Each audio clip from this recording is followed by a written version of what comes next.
મારું નામ હિના છે અને હું મહેસાણાથી છું. અને હમ. રિઝલ્ટમાં કહું ને તો આવી હતી શેના માટે ને મેળવ્યું ઘણું બધું એવું છે.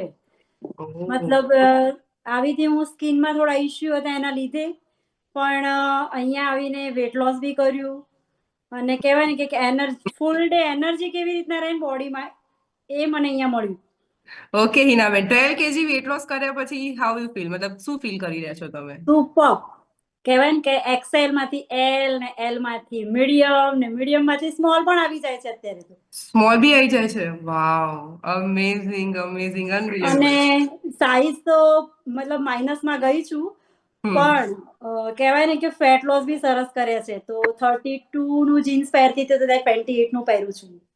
જોરદાર જોરદાર, 32 માંથી 28. વાવ. હવે મારી જીન્સ. 28 વેસ્ટ લાઈન જયારે હું કોલેજમાં હતી ને ત્યારે હતી. જોરદાર. હવે કોલેજ જેવી ફિલિંગ આવે છે અમારા જેવી? હા, કોલેજ જેવી જ ફિલિંગ આવે છે. કારણ કે કેવું કે કમ્યુનિટીમાં હોઈએ એટલે કહેવાય ને કે ક્લાસની ફિલિંગ આવે, આપણા કોચ હોય એટલે પ્રોફેસરની ફિલિંગ આવે આપણને. પ્લસ હમ. એમ કહું ને કે પછી હું અત્યારે યોગા ક્લાસમાં બી જઉં છું, તો યોગા ક્લાસમાં બી ગેમિંગ ને એવું રમીએ તો સ્કૂલની ફિલિંગ બી એટલી સરસ આવે છે ત્યાં પણ. તો એવું લાગે કે ભાઈ આપણે કહેવાય ને કે એજમાં તો બેક જઈએ છીએ ને, પણ જે આપણી લાઈફ સ્ટાઈલ પહેલા હતી ને એ અત્યારે હમ. ફરીથી હું એ જ લાઈફ સ્ટાઈલ જીવું છું. એટલે મને બહુ મજા આવે છે.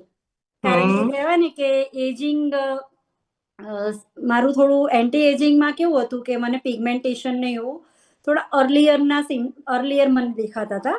એટલે મને એમ થયું કે આપણે બોડી તો ભાઈ લાગે છે કે ભાઈ નાના હોય એવી, પણ સ્કિનથી કહેવાય ને કે ભાઈ લાગે કે ભાઈ આંટી છીએ આપણે એમ.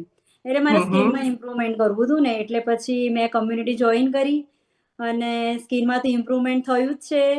પ્લસ એક બોડી વાવ. શેપ પણ મેન્ટેન કરી દીધો છે અને જોરદાર. મેરેથોનમાં એન્જોય કરું છું અત્યારે. અરે વાહ. યસ, તો નવા લોકો કન્ફ્યુઝ ના થતા, મેરેથોન એટલે કઈ દોડવા જવાની આપણે રેસ નથી કરતા.